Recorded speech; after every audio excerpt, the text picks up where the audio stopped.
Sir जैसे आपने बताया कि कोई फैक्ट्री का काम नहीं चल रहा, वहाँ पे बिल्कुल ठप हो गया मैटर, तो क्या हर बार नेगेटिव एनर्जी ही इन्वॉल्व होती है या और क्या रीज़न होता है कि इंसान के इंडस्ट्री नहीं चल रही, फैक्ट्री नहीं चल रही या पैसे नहीं आ रहे, और क्या क्या रीजंस हो सकते हैं? देखो, मैं कोर इंडस्ट्रियल वास्तु कंसल्टेंट हूँ।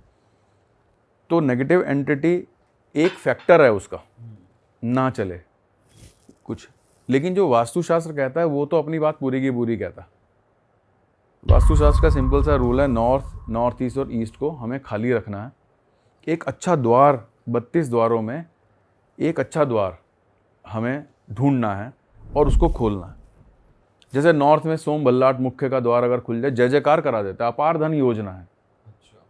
साउथ में विथत और ग्रह अक्षत का द्वार खुल जाए, मतलब ये देवताओं के नाम है, इनके द्वार अगर हम ढूंढ के खोल दें, फैक्ट्री अपलिफ्ट हो जाती है, अपार्ट फ्रॉम वास्तु दोष, क्योंकि अगर उसके अंदर ऊर्जा पूरी होगी तो चलेगी। वेस्ट में सुग्रीव पुष्पदंत नाम के देवता हैं जो ज़बरदस्त हैं, और ईस्ट में इंद्र और जयंत इम्पल्सिव बाइंग करा देते हैं। इम्पल्सिव मतलब कि उस फैक्ट्री का जो भी सामान बनेगा वो उसकी डिमांड मार्केट में इम्पल्स से क्रिएट हो जाएगी। अगर ये इसके आजू बाजू के द्वार भी अगर खुल जाएं, जैसे वेस्ट में मैंने आपको बताया, इसके बगल में असुर का द्वार है, इधर द्वारिक का द्वार है, तो फैक्ट्री कर्जे में चली जाएगी। तो बहुत छोटे छोटे से फैक्टर जो हैं वो हमें। तो मेन क्या एंट्री से ही डिपिक्ट होता है कि ये मतलब मेजर रोल एंट्री ही प्ले करती है एक इंडस्ट्री का? एंट्री एक रोल प्ले कर रही है, जैसे मैंने आपको बताया नेगेटिव एनर्जी एक फैक्टर है, एंट्री एक फैक्टर है। उसके बाद प्लेसमेंट्स कहाँ पर हो। हैवी मशीन जो है साउथ, साउथ वेस्ट, वेस्ट में प्लेस होनी चाहिए, लेकिन नॉर्थ, नॉर्थ ईस्ट में प्लेस हो गई तो फैक्ट्री रुक जाती है। Geopathic stress, negative energy coming from earth एक फैक्टर है, जिसको शास्त्र शल्य के नाम से एड्रेस करता है। शल्य चिकित्सा एक पूरा प्रकरण है वास्तुशास्त्र में, उसको रिमूव कर सकता है। जहाँ पर एक मशीन बताता हूँ आपको, उसका नाम है कूलिंग टावर। कूलिंग टावर में 100 टाइम्स वाटर चलता रहता है, मतलब कंसिस्टेंटली 24 घंटे चलता रहता है। तो अगर वो साउथ में लग गया, साउथ ईस्ट में लग गया, फैक्ट्री को डूबने से कोई नहीं रोक सकता। लेकिन नॉर्थ, नॉर्थ ईस्ट में लग गया, खासकर नॉर्थ में लग गया, तो ये समझ लो कि वो फैक्ट्री ऐसे ग्रो करेगी जैसे रॉकेट हो गया। सर वैसे अगर कंपेयर किया जाए, जैसे अगर कोई अपने घर पे वास्तु करवाता है तो कभी कभार वास्तु एक्सपर्ट ये भी कहते हैं कि ऐसा कर दो वैसा कर दो, और थोड़ा बहुत खर्चा लोगों को लगता है यार बहुत खर्चा करना पड़ जाएगा। इंडस्ट्री ऐसी चीज़ में अगर आप कह रहे हो यार बहुत हैवी हैवी मशीन है, इनको शिफ्ट ही करना पड़ेगा, तो वो तो बहुत ही खर्चा हो जाता होगा। तो ऐसे केस में तो फिर बहुत ऐसे केस में हम लोग रेमेडियल वास्तु की सहारा लेते हैं। अच्छा, कुछ यंत्र हैं, जैसे मैंने आपको बताया, धातु ध्याय है, रत्नाध्याय है, कटिंग्स हैं, शिफ्टिंग्स हैं, ये प्रोसेसेस हैं आज की तारीख में। स्टिचिंग है, शिफ्टिंग है। अब टॉयलेट गलत बन गया, मान लो एक यूनिट में 1000 लोग काम कर रहे हैं, तो उसका टॉयलेट केस कितना होगा?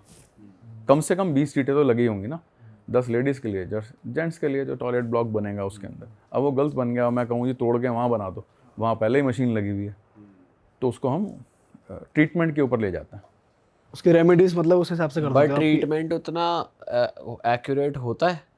ये इतना इम्पैक्टफुल कि यार चलो अगर वो तोड़ के ही नया बनाएंगे वो ज़्यादा इम्पैक्टफुल है, या फिर अगर ट्रीट कर दिया इसका आपने एक छोटा रेमेडी? सा आपसे एक क्वेश्चन पूछता हूँ कि आपके दांत में खोखला हो गया आपका दांत और वो टूट गया, आप क्या करोगे? सर नया तो आ ही नहीं सकता, फिर क्या करोगे? फिर तो लगवाना ही पड़ेगा आर्टिफिशियल। रूट कैनाल होगा उसका, है ना, वो टूट ही गया। हाँ। इम्प्लांट लगवा लोगे, एक नया दांत लगवा लोगे, तो क्या उससे खाना खा पाओगे? खाना तो खा लेंगे। इसी तरह से ये जो हमारे ट्रीटमेंट्स हैं ये भी चला देते हैं, अच्छा। काम चला देते हैं। तो आप ये देखो कि अभी मुझे 25 साल हो गए इंडस्ट्रियल वास्तु करते हुए। जिसने 20-25 साल मेरे से वास्तु रेमेडियल कराया, उसकी आज 10 यूनिट्स हैं। हर यूनिट में वास्तु कराता है बंदा, फिर आगे बढ़ जाता है। तो मतलब तो आगे बढ़ने से है, ट्रीटमेंट कैसे काम कर रहा है उस तरफ हमें नहीं जाना, आप आगे बढ़ जाओगे, इस बात की श्योरिटी है। सर आप इतनी जगहों पे जाते हो, स्कैनिंग करते हो, ट्रीट करते हो और देखते हो कि उस जगह का वास्तु कैसा है कैसा नहीं, आपके ऊपर पर्सनली कभी कोई ऐसा केस हुआ है कि आपके ऊपर हावी पड़ गई हो नेगेटिव एनर्जी, कुछ हुआ हो? मैं केस बताता हूँ, ये सब इनिशियल केसेस हैं। अब तो शील्डिंग ज़्यादा हो गई हाँ, है, बढ़िया। शील्डिंग अच्छी हो गई है। और मुझे ये लगता है कि कमज़ोर आदमी के ऊपर, जिसका साइकोलॉजिकल कमज़ोर है, जिसकी ऑरा कमज़ोर है, उसके ऊपर ये चीज़ें ज़्यादा इम्पैक्ट करती हैं। तो जैसे मैंने बताया कि हनुमान जी का अगर साथ में नाम लो, उन्हें समझो कि मेरे साथ ही हैं, उनके यंत्र से शील्डिंग करो, तो ऐसा कुछ दिखता नहीं। लेकिन इनिशियली जब मुझे नहीं पता था, तो मैं महाराष्ट्र में एक जगह पर एक इंडस्ट्री कर रहा था, मुझे मालूम नहीं था कि क्या होता। तो मैं वास्तु करके आया, मैंने उछाड़ पछाड़ करी, यहाँ का वहाँ, यहाँ का वहाँ, मतलब कुछ चीज़ें तुड़वाई। रेमेडियल वास्तु तो धीरे धीरे डेवलप हुआ, पहले तो तोड़ फोड़ वाला वास्तु ही चलता था। कुछ चीज़ें यहाँ से हटवा के वहाँ करी, इधर करी। तो मैं घर आया और मैं बीमार हो गया भैया। ऐसी बीमारी हो गई जिससे डॉक्टर को दिखाओ, कभी यहाँ दर्द, कभी यहाँ दर्द, कभी यहाँ दर्द, उठने का मन ही ना करे सुबह। डॉक्टर को दिखाओ, कह रहा आप बिल्कुल ठीक हो, सारे चेकअप करा लिया है, बिल्कुल ठीक। तो फिर मैं हरिद्वार में अपने गुरुजी के पास गया, मैंने गुरुजी ये प्रॉब्लम चल रही है ऐसी। तो उन्होंने कहा ठीक है, ये जड़ ले जाओ, इसको अपने ऊपर फेरो और बाहर फेंक दो। मुझे नहीं पता थी किस चीज़ की जड़ है, आई डोंट नो, अभी भी इन्होंने पूछा नहीं, अब वो समा गए, ऊपर चले गए। मैंने वो किया, दूसरे दिन ठीक। अच्छा, बढ़िया हो एकदम? हाँ एकदम वैसे जैसे पहले। ठीक है। तब मैंने गुरुजी से पूछा, उन्होंने कहा कि ये जो नेगेटिव एनर्जी है ये स्ट्राइक मारती है। और मैंने 2-3 बार इसको फील किया। हम लोग एक प्रोसेस करते हैं जिसका मैंने नाम लिया रत्नाध्याय। तो मैं कोई और वास्तु कंसल्टेंट रत्नाध्याय कर रहा था, उन्होंने कहा सुमित भैया आप मुझे ज्वाइन कर लो साथ में। मैंने ज्वाइन किया तो जैसे ही उन्होंने गड्ढा खोदना शुरू किया, मेरा बीपी डाउन होना शुरू हुआ। मुझे लगा कि अब बस कहीं बेहोश ना हो जाऊँ, वो फीलिंग आई। तो मैंने उससे बताया कि मुझे ऐसी फीलिंग हो रही है। तो एक यंत्र आता है लेबरंथ करके, उसने मेरी जेब में डाला और वापस रिवाइवल हो गया। उन्होंने कहा शिकंजी पियो आप, नींबू पानी, क्योंकि नमक और आग का बहुत संबंध है, और जेब में ये लेबरंथ नाम का यंत्र रखो। वापस पूरा प्रोसेस किया मैंने, आई वॉज वेरी हैप्पी। तो घरों में मिल जाती है। एक ऐसा इंसिडेंट बताता हूँ अपने ही किसी रिलेटिव का, बहुत खास रिलेटिव। वो हमारे घर में आए हुए थे।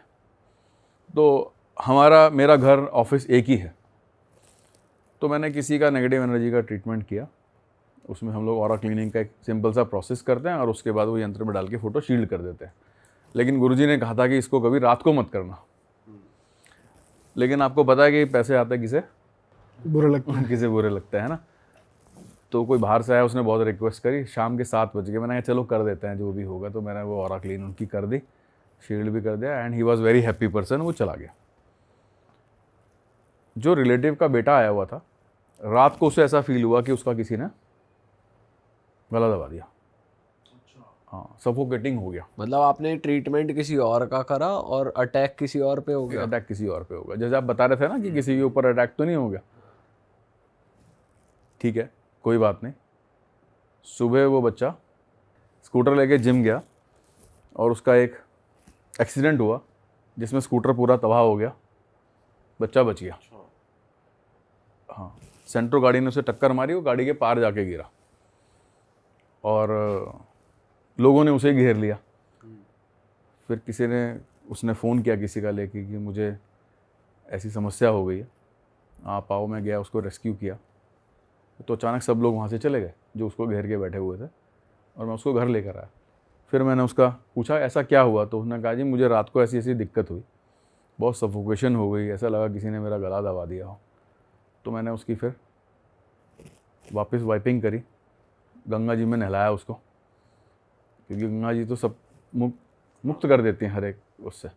इसीलिए महिमा है हरिद्वार की। गंगा जी में नहलाया, उसकी ऑरा क्लीन करके शील्ड किया। अभी वो बिल्कुल फर्स्ट क्लास है। सर ये जैसे शील्डिंग का प्रोसेस आप बता रहे हो या वो, तो बहुत से लोग हैं जो घर पे ही अपने आप को शील्ड करना चाहेंगे कि नेगेटिविटी से दूर रहें, या कुछ नेगेटिव थॉट्स फील कर रहे हैं, हैवी फील कर रहे हैं, तो एकदम क्लीन हो जाए। कुछ ऐसी रेमेडी है आपके पास? एक तो बहुत ही सिंपल रेमेडी है जो हमने बचपन से करते आए हैं।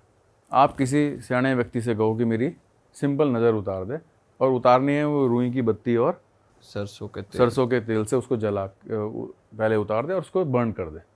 ये बहुत सिंपल है। इससे भी सिंपल ये है कि आप नमक से उतार लीजिए, और सुबह उठ के हर व्यक्ति को नमक के पानी से स्नान करना चाहिए। पब्लिक फिगर को तो हफ्ते में 1 आधी बार कर लेना चाहिए, क्योंकि मैंने आपको बताया ना कि जैसे कि यहाँ चारों तरफ बीमारी के कीटाणु हैं। लगेंगे किसको? जो कमज़ोर होगा, क्योंकि हमें एक इम्यूनिटी अंदर से मिली हुई है। उसी तरह से हमें एक इम्यूनिटी मिली हुई है जो कि इन चीज़ों से हमें बचाती है।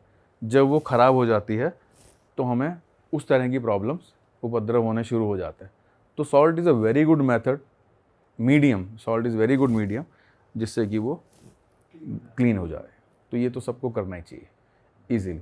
कोई एडवांस हो तो फिर वो आके हमारे से और क्लीन करा ले या कुछ भी इस तरह का प्रोसेस कर ले, ठीक हो जाता है। किसी सिद्ध पुरुष का आशीर्वाद ले ले।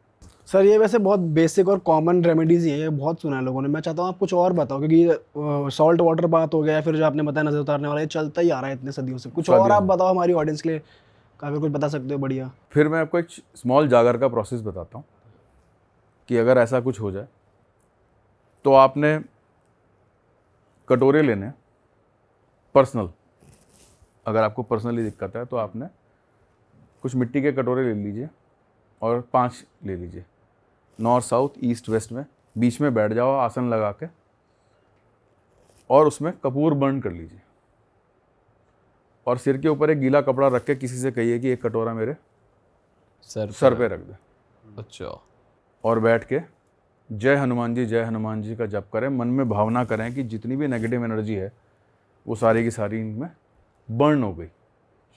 आप एकदम फ्री फील करेंगे, एकदम फ्री। बस ये है कि कोई होना चाहिए साथ में ताकि सिर पे आग वाग ना लगे, और वो जैसे ही कपूर बुझेगा आपको एकदम ऑरा क्लींजिंग पूरी, ऑरा क्लींजिंग रेस्क्यूड, एकदम आपको लगेगा कि हाँ हनुमान जी ने मुझे अपना लिया। Very simple, very effective process बताया। प्रोसेस और भी हैं क्योंकि हम उसको इन डेप्थ में नहीं जाना। अरे वाह, आपने ये वीडियो यहाँ तक देख ली भाई, तुमने हमारी मेहनत सफल कर दिया। तुम ही लोग हो असली रियल हिट। और अगर आपको बहुत मज़ा आ रहा है ऐसी क्लिप्स में, ऐसी वीडियोस में, तो फटाफट जाइए प्लेलिस्ट पे बिंज वॉच कीजिए और सारी वीडियोस देख डालो और मौज काटो। That is it. हम मिलेंगे नए पॉडकास्ट में, नई क्लिप में। Till then bye bye, see you, take care, do subscribe. Best of real talk online. Okay, bye bye.